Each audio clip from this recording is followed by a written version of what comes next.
Mike Reuschel, who married his first wife Dee Dee Hoffman in 1979 while they were students at the University of Florida in Gainesville, was a man who seemingly had it all. From a young age, Mike displayed a remarkable set of characteristics. He was a Boy Scout who nearly attained the rank of Eagle Scout and was an altar boy, showing his moral and ethical values. Upon attending college at the University of Florida, Mike continued to thrive. He actively engaged in a fraternity, which offered him a support community and opportunities for growth and development. Furthermore, his athletic abilities and academic achievements made him an exemplary student. Mike graduated with a master's in business administration from the University of Miami. This academic achievement set him on a path of personal and professional success.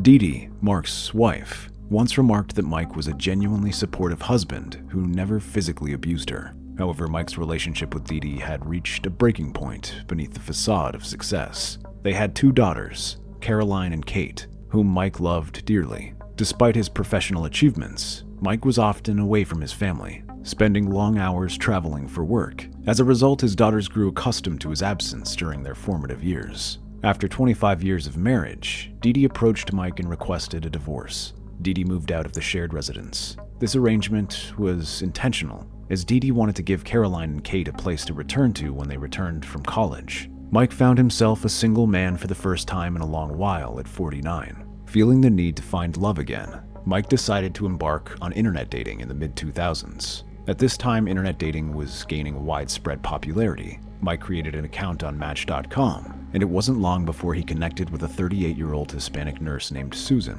As Mike and Susan's relationship progressed, they went on wonderful dates and trips together. Not long after their initial meeting, Susan moved into Mike's home, taking over a space once occupied by Mike's ex-wife, Dee Dee. In an interview with 48 Hours, Dee Dee shared her perspective on Susan's arrival into her ex-husband's life. According to Dee Dee, everything that was once hers suddenly became Susan's, including her dog. When she first met her father's girlfriend, Mike's daughter, Caroline, expressed her concerns about Susan.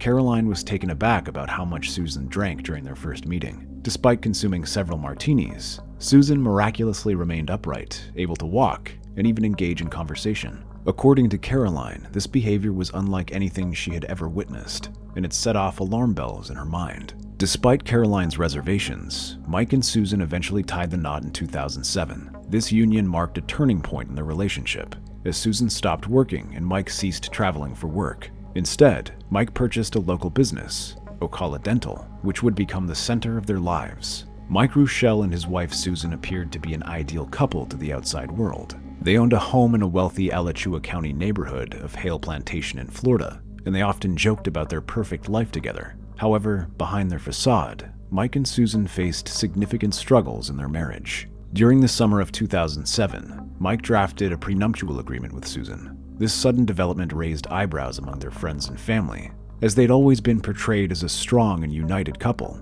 What prompted Mike to propose a prenup suddenly? The catalyst for Mike's decision was an incident at one of his daughter's house parties. Susan, known for her fierce temperament, used excessive profanity in front of Mike's daughter, causing a heated argument. This incident led Mike to consider protecting his assets in case of a potential divorce. Although Mike and Susan appeared to be financially stable, there were underlying issues beneath the surface. Susan admitted to Mike that she had accumulated $35,000 in credit card debt, which deeply concerned him. One of the main sources of tension in Mike and Susan's relationship was Susan's dislike of Mike's daughters. Caroline said she could only interact with her father when he was alone in his car. Susan's dislike for his daughters created a barrier, making it difficult for Caroline to have meaningful conversations with her father. Despite the difficulties they faced, Mike and Susan's relationship seemed to stabilize, at least on the surface. In 2016, when Caroline announced her engagement, Susan became deeply involved and wanted a significant role in every aspect of the wedding. Susan insisted on throwing her a bridal shower, a gesture typically reserved for the mother or sister of the bride.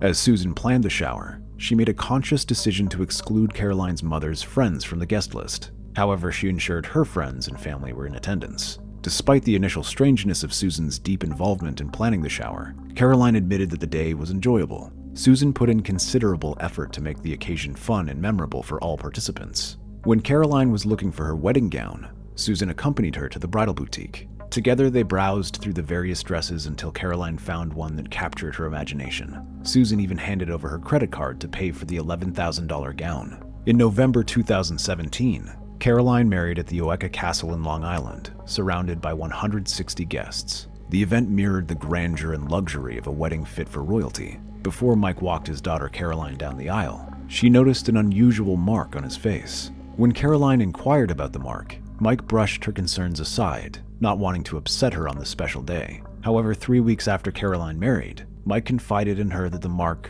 now a long white scar, had come at the hands of his wife, Susan. He revealed that Susan had physically abused him and that she had been arrested for domestic battery after becoming violent while intoxicated. Susan's version of the incident was that after her stepdaughter Caroline's wedding, her husband Mike confided in her that the wedding had gone $150,000 over budget. This revelation angered Susan, and the argument between her and Mike escalated. During the altercation, Susan threw a mobile phone at Mike, and she pushed him in an effort to defuse the situation. However, Susan herself was the one who eventually called 911 to report the incident. According to Susan, she offered to go to the couple's beach condo to calm things down. However, a significant amount of time passed without her leaving the residence to head to the beach. As a result, the police arrested Susan when she still had not left the premises. The court ultimately ordered Susan to stay away from Mike, and she sought alcohol and consulting services as well as anger management assistance. Several weeks later, Mike ultimately decided not to pursue charges against Susan, and the case was dropped. Susan moved out of their home and into a condo at Pontevedra. While this provided a reprieve from the couple's ongoing drama, it would be short-lived. On February 3, 2018, at 4 a.m., Michael Reuschel made a chilling call to 911 from his home in Gainesville, Florida. He informed the dispatcher that someone had entered his house and his wife, Susan, was bleeding profusely. When the police arrived at the scene, they discovered Susan lying severely injured on a bed in the master bedroom. Medics were immediately summoned, and with a sense of urgency, they rushed her to the closest hospital. As Susan was rushed to the operating room, the surgeons worked tirelessly to save her in critical condition. The odds were not in her favor, and the possibility of survival seemed slim. Meanwhile, a detective arrived at Mike's home, now cordoned off as a crime scene. The detective began his search of the premises, meticulously examining the scene for any clues. What the detective found was a scene that sent shivers down his spine. Inside the master bedroom, there was a substantial amount of blood on the bed, as well as a bloody bent knife. However, there was no sign of forced entry on any doors or shattered windows. In an effort to piece together the events that led up to the incident, the detective obtained security camera footage from Mike's home. However, after carefully examining the footage, the detective failed to find anyone fleeing from Mike's house. Susan miraculously survived the ordeal, but was left with significant wounds on her wrist, stomach, and neck. When Susan regained consciousness in the hospital, she provided a shocking revelation to the detectives assigned to the case. According to Susan, there was no intruder. It was Mike who had attacked her. She claimed Mike had concocted a story about a person breaking into their home and assaulting them. According to Susan, she and Mike started fighting while they were at a local restaurant for dinner. Susan said that she and Mike decided to return home in separate cars. Upon arriving home, Susan went straight to bed, and as she was falling asleep, she suddenly felt a sharp stabbing sensation. When Susan opened her eyes, Mike was standing over her with a knife in his hand. Panic and confusion filled her mind as she realized that she was in danger. Susan yelled out at Mike, "Michael, you are going to kill me." To her horror, Mike replied, "That's exactly what I want to do." Susan's cries for help went unheard as Mike continued to stab her, leaving her body covered in blood and suffering immense pain. For an hour, Susan lay in the bed, bleeding profusely and fearing for her life. Mike told Susan that he wouldn't kill her if she stuck with his story that an intruder had broken into the house and stabbed her. Desperate to stay alive, Susan reluctantly agreed to go along with Mike's plan. He then changed his clothes and called 911, pretending that a robbery had taken place. Mike Reuschel was arrested on charges related to the attempted murder of his wife Susan. The news surprised everyone, including Mike's ex-wife Dee Dee, and his daughters Caroline and Kate. Dee Dee, who had divorced Mike years earlier, was in disbelief when she heard about the arrest. During their marriage, she had never witnessed any signs of violence or aggression. She couldn't comprehend the idea that her former husband was being accused of such a heinous crime. Similarly, Caroline and Kate were overwhelmed by their father's arrest. They had always admired and respected Mike, considering him a generous and kind man. The idea that he would commit such a violent act against their stepmother seemed inconceivable. As the situation unfolded, additional charges were brought against Mike. In addition to the attempted murder charge, he was indicted on charges of false imprisonment, obstruction, and tampering with evidence. These additional charges further complicated the case and increased the severity of the situation. Due to Mike's wealth and affluence, the judge decided to set a bond of $2.5 million on the additional charges. However, it was agreed that no bond would be granted on the attempted murder charge, considering the serious nature of the crime. The arrest of Mike Reuschel created shockwaves throughout the community. Many people who knew him and his family found it difficult to reconcile their perception of him with the nature of the charges he faced. Several months after his February 2018 arrest on June 29th, Mike was arrested and charged with a criminal attempt to solicit and conspire on a capital felony. The charges were based on allegations that Mike had tried to hire an inmate to murder his wife Susan. According to the state's attorney office, Mike sought assistance from 33-year-old Roderick Germain McCollum, who also faced charges in relation to the alleged murder-for-hire plot. The trial, which took place in 2019, provided insight into the tumultuous dynamics of Mike and Susan's relationship.